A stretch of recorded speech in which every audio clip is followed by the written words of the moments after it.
The inner workings of the Chinese Communist Party are notoriously secretive and opaque. Rarely do we get a peek behind the veil.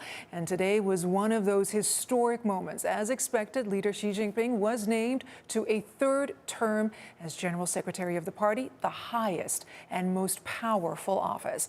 And it was the 6 men who walked in behind him, the loyalist of the loyal, whose very presence told the world everything it needed to know about who was in charge.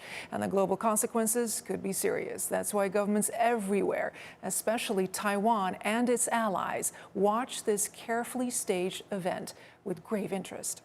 CNN correspondents have been covering China for you for many years and join us now for this historic event. For the perspective from Taiwan, Will Ripley is in Taipei for you, but let's begin in Beijing with CNN Bureau Chief Stephen Zhang. Stephen, what can you tell us about this lineup of top officials?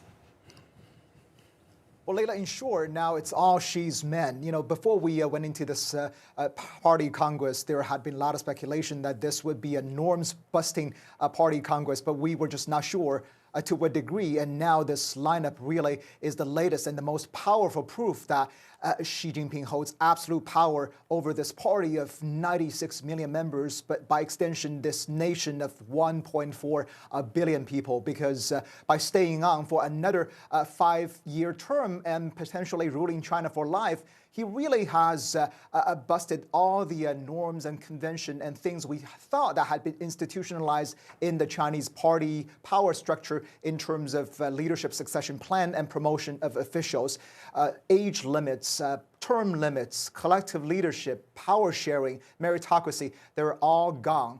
You mentioned the new members of the Standing Committee. At least 4 of them have worked very closely with Xi Jinping during different phases of his career, either in the provinces or in Beijing. Actually, 3 of them have served as Xi Jinping's chief of staff or secretary. So these are really the men Xi feels closest to, the men he can trust the most. So regardless of their capability or job performance or even popularity, they have been installed because now the only criteria that seem to matter are affinity and loyalty to Xi. And I want to just mention one man in particular, the number 2 party official now, Li Qiang, who is all but certain to become China's next premier. So he is the man who is going to be in charge of the world's 2nd largest economy at a time when this economy is facing so many challenges.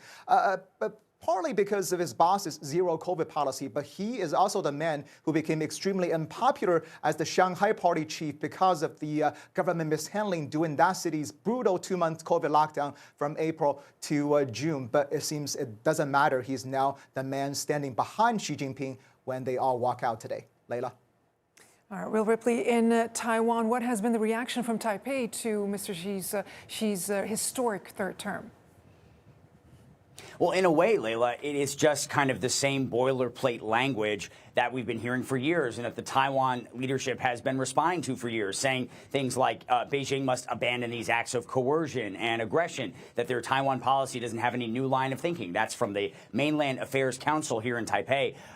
Taiwan says that they continue to insist on values that they don't have over there in Beijing, like sovereignty, freedom, and democracy for this self-ruled, self-governed island of 24 million people that for more than 70 years has been operating on its own, with its own government, with its own military that has been acquiring more and more weapons to defend itself against what is perceived as a growing threat from China under Xi Jinping's watch. I mean, Xi Jinping got a glowing work review from, in the work report praising his leadership.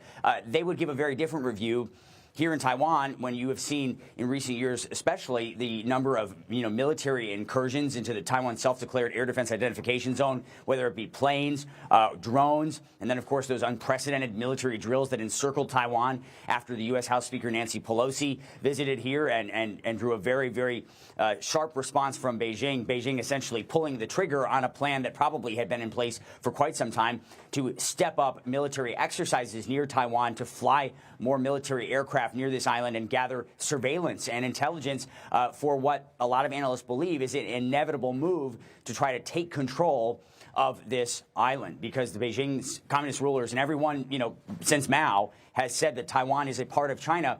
people in Taiwan, a growing number of them, don't identify as Chinese. They identify as Taiwanese. And that sense of identity, a national identity for an island that is not recognized as a country by most of the world because of political pressure from Beijing, and certainly that pressure has been stepped up under Xi Jinping, they're buckling down here. I have to say one thing, Layla. There's been a remarkable shift. And when I talk to people about, do you think that there is actually a legitimate threat from China? And people, when I first moved here, and this is just earlier this year, said, no, absolutely not. China's not going to do anything. More and more people that I talk to now say, yeah, it does feel like something is going to happen. I mean, that is significant from just what I've observed in a matter of months here. People are starting to accept the reality that this thing that's been talked about for so many years could actually be closer to happening than ever before.